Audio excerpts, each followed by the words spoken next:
Call all hands. Beat to quarters.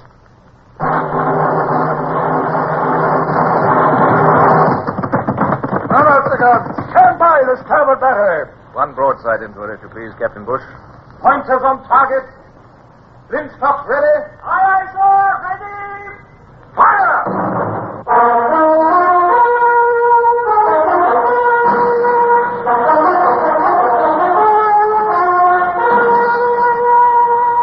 Presenting Michael Redgrave as C.S. Forrester's indomitable man of the sea, Horatio Hornblower.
Looking back now over all my voyages, I think the start of that one was the most miserable and distressing. My ship was seriously undermanned. I was suffering from the seasickness which always attacked me at the beginning of a voyage. My mind was torn between anxiety for my wife Maria, who would be having our baby before my return, and misery at the marriage of Lady Barbara Wellesley. And now I was saddled with the care of 6 fat, stupid, lubberly merchant ships. As I stood on my quarterdeck in the grey dawn with the wind whipping through the rigging, I cursed those Indiamen for their slowness in acknowledging my signals. They must man those Indiamen with blockades, sir. The Lord Mornington's been flying that signal at the dip for 10 minutes. Well, they haven't the sense to clear the halyards. Oh, well. I've given them their course for Finisterre, and they must follow it as best they can. I shall go below, Mr. Bush. Aye, aye, sir. One moment, sir. What's that? Something's happening. The Warmer Castle's hauled her wind. Look, sir. You can see her through the glass. Yes. Yes, she's spun round. She's clawing up to windward towards us. Surely she's signaling. Where's the signal, Lieutenant? Yes, sir. It's a jumble signal. I can't read it. What? Looks like number 29, sir. Huh? But it can't be. That means discontinue the action. And now she's hauled it down. Well, there goes another. It's number 11. Yeah. Number 11, sir. That means enemy in sight. What's in there? What can you see on the port bow? Nothing under the Warmer Castle, sir. Are you sure? Yeah, I can see them now, sir. 2 luggers on the port bow. Luggers, eh? That can only mean privateers, sir. If they can pick off an East Indiaman, it'll be a feather in their caps. Then we shall prevent them from feathering their caps. Hands to quarters, Mr. Bush. Aye, aye, sir. Hands to quarters! We shall need our wits about it, Mr. Bush. This is going to be difficult. They will maneuver to cut off a ship to windward of us. Lay alongside a border while we're beating up against the wind. That's it. Those luggers are as quick as lightning in stays. The Indiamen are so slow, and our crew is so raw. There are 2 luggers. We shall have to parry 2 thrusts at once. You can see them plainly now, sir. 2 masters. They have about 20 guns apiece, 9-pounders. We could blow them out of the water if they were fools enough to come in close range. I'd say they carry about 150 men each, and all mad for gold. Yes, have the guns loaded and run out, Mr. Bush. Aye, aye, sir. Run out the guns!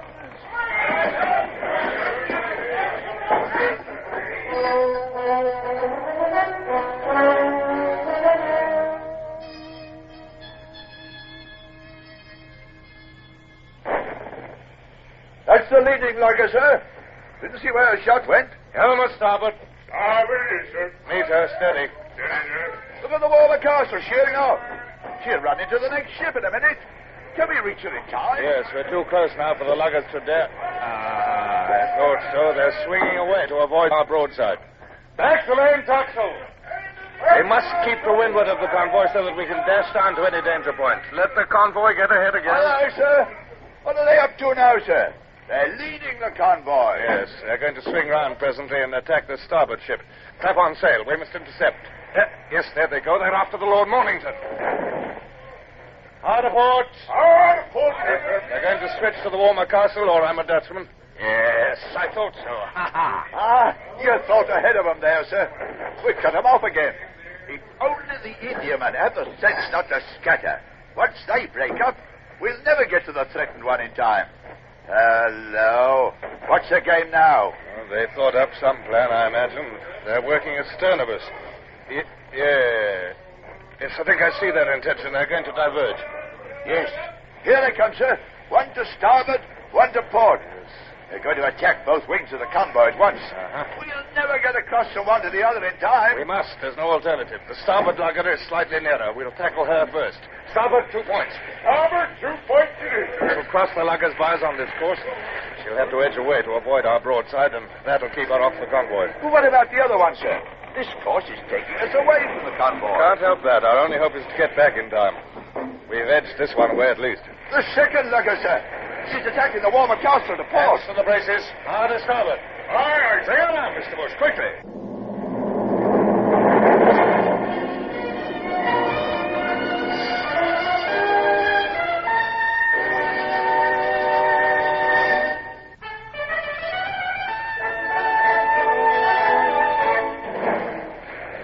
I didn't think this old tub could move like this. We're carrying too much canvas. Yes, lay right over with this wind abeam. The Indiamen. We'll drive right in among them. They'll never get out of the way. Look out, we're going to ram the Lord Mornington. No, she's swerving. Look, come here. It's like driving an horse through a maze. Look, it's the lugger alongside the Warmer Castle. Stand to your guns, sir. Mr. Gerard, give the lugger a broadside as we pass her. Helmsman, steer through that gap between those two ships. The Frenchmen are boarding us, sir. That's pistols going off. No, I see us coming. They're jumping back into the lugger. Up goes her mainsail. Chicken away yet. Back the mizzen topsail. Now, Mr. Jenner, take your aim. Wait till your guns bear. Fire!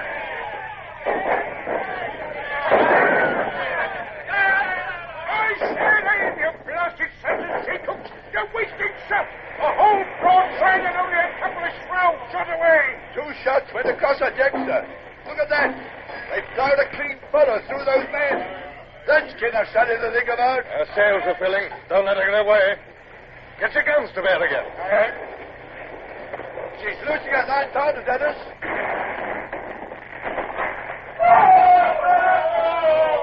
She's hit us somewhere. Our timbers ought to keep out 9-pounders at this range. Stand by your guns. Take good aim this time. Fire as you bear.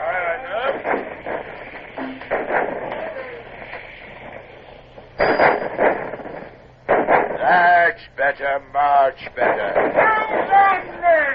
There goes the mainmast. Mainsail, topmast, shrouds and all. Shall we go in and finish her, sir? Certainly not, Mr. Bush. Our job is to guard the convoy. Square away on the other tack. We must deal with the other one before she can attack us on the other side. Hands to braces. Lively there. Goodbye, Mr. Froggy. You've a long day's work ahead of you before you can see Brest again. The convoy was frantically beating up towards us again, with the second privateer on their heels, like a dog after a flock of sheep. But at the sight of the Sutherland rushing down upon her, she sheered off again. Obviously, she worked round to make a dash at one of the outside ships, but I swung the Sutherland round and headed her off. Thus it went on for an hour or more, like a game of hide and seek. With only one lugger to deal with, my task was easier. At last, the Frenchman realized that he was wasting his time. His big lugsail came round, and he thrashed away to windward in search of his crippled colleague. He's off, sir. We'll have no more trouble with those two. No, Mr. Bush, but the captain of that second lugger is a fool. If he left his consort to look after itself and hung on to us until nightfall, he'd be almost sure to pick off one of our ships in the darkness. There. Yes, you can secure the guns now. Aye, sir. Secure the guns, Mr. Jello. What are those idiots cheering but from the noise they're making, you'd think they'd won Trafalgar. Mr. Bush, stop that noise at once. Send the hands aft. I'll speak to them.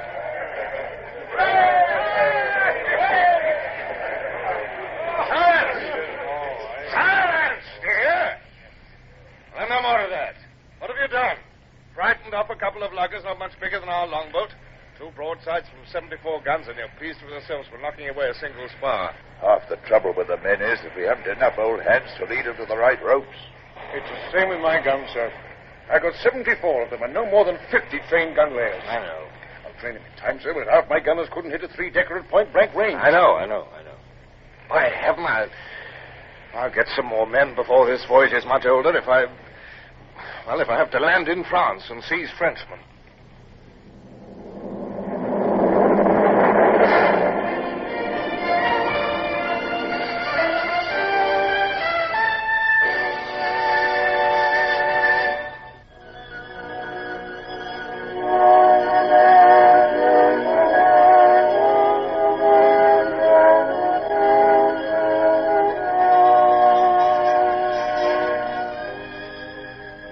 10 days of a strong northeasterly wind had not only hurried my convoy to the North African latitude where I was to leave them, but had also prevented all intercourse and visiting between ships.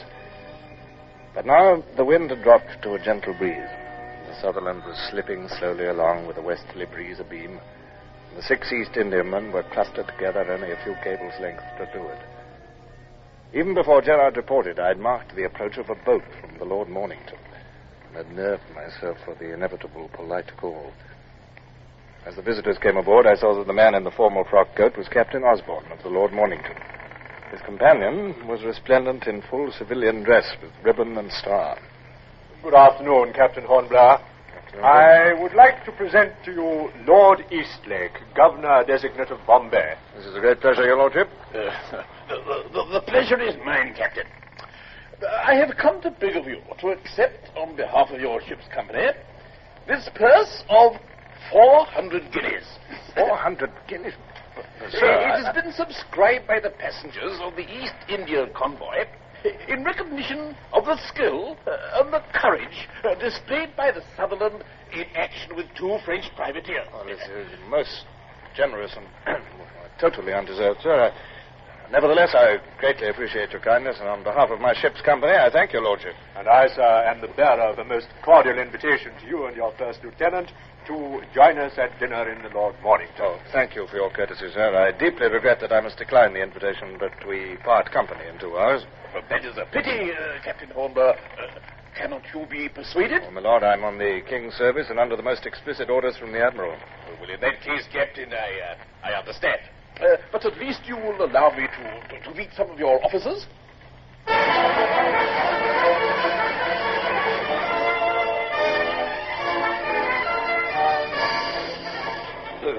Begging your pardon, sir, but there's no need to turn all that money over to us and the men. You can treat it as prize money and take your share under prize rules. Thank you, Mr. Bush, but I can't accept that sort of reward from civilians. However, the crew must show appreciation.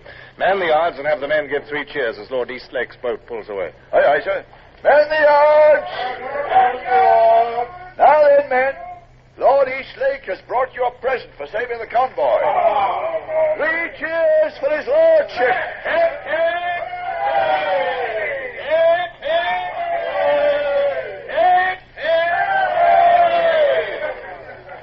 Mr. Bush? Sir? Mr. Gerard, your attention over here, please. Now, listen, I'm desperately short of men.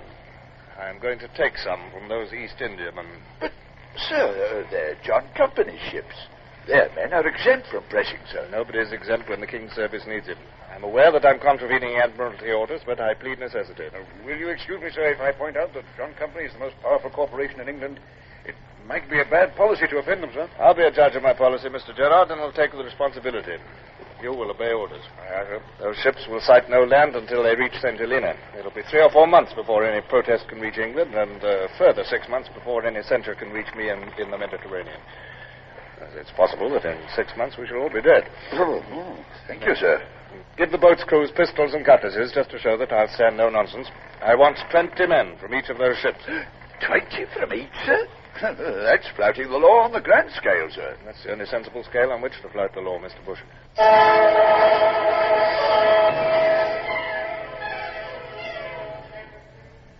Captain Hornblower, this is an outrage, sir, and I must protest against it. At this very moment, your lieutenant is parading my crew with a view to impressment. He's acting by my orders, sir. But I can hardly believe it, sir. Well, are you aware that this is a flagrant violation of Admiralty regulations? A perfect outrage, sir. The ships of the Honorable East India Company are exempt from impressment, and I, as Commodore, must protest to the last breath of my body against any contravention of the law. I shall be glad to receive your protest when you make it, sir. Well, when I make it? But I have delivered it, sir. I have made my protest. But will you not allow me to ask for volunteers from among your crew, Captain? There may be a few men who'd like to join the King's service.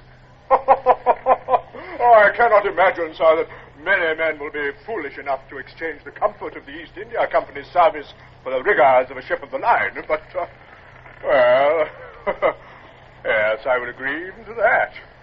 Your seamanship in the affair with the privateers was so admirable that, frankly, I find it hard to refuse you anything. That's very good of you, sir. Allow me to escort you to your gig. I will recall my boats. Since they will have taken the volunteers first, we can rely on it that they have all the willing ones on board, and I shall return the unwilling ones. Thank you, Captain Osborne. Thank you.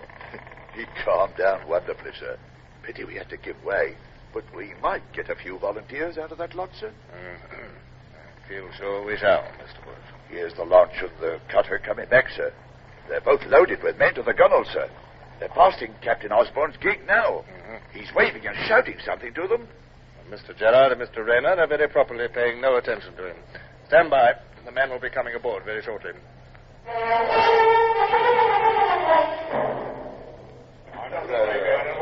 Silence down there! The captain will address you. Now listen to me, men. You're probably a bit bewildered at your sudden change of circumstances, but let me assure you that the entry port through which you've just passed is a gateway to glory. We know what sort of glory. Have the man's blood who raises his voice or interrupts again. For 17 years, your country's been struggling with the Corsican tyrant. Your ease and comfort has been possible only because of the loyalty and courage of the brave men who've manned British men of war. Now you have the opportunity of joining that gallant company. But you've got other opportunities, too. The chance of prize money.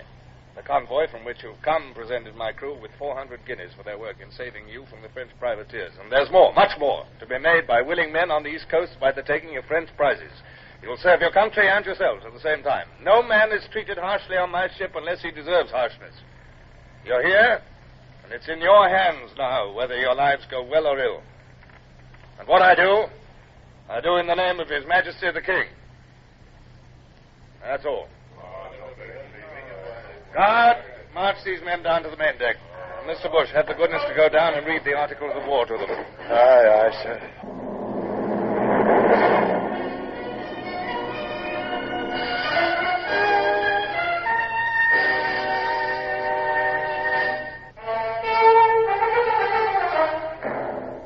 I have taken a bold step, but the necessities of war demanded boldness. I now had nearly a full complement of crew with these 120, most of them able seamen. By the time Bush returned from reading the men into the service, the boats were inboard and we were all ready to square away. Mr. Vincent, signal to the convoy. All men have volunteered. Thank you. Goodbye. All men have volunteered. Thank you. Goodbye. Aye, sir. I beg your pardon, sir, but what will you say to the Admiralty? I shall tell them that I took the men with the permission of the Commodore. I did, too. He said I could keep any men who volunteered. Yes, sir, but not many did, really. You know seamen as well as I do, Bush. It'll be a year before we get back to England, and in that time I shall be surprised if I don't convince most of them that they did volunteer. We only want a bit of luck and a few prizes, and those fellows will swear to anything. It's a master stroke, sir. And the Admiralty will be reluctant to prosecute. They know as well as we do how necessary seamen are. Signals gone, sir. The Lord Mornington is replying. What does she say? Captain Osborne to Captain Hornblower. Do not understand your signal. Await boat. Thank you. Set all sail. Hands for braces. Square away there. Mr. Vincent, Hoist another signal, please. Just one word. Aye, sir. Which word, sir? Goodbye.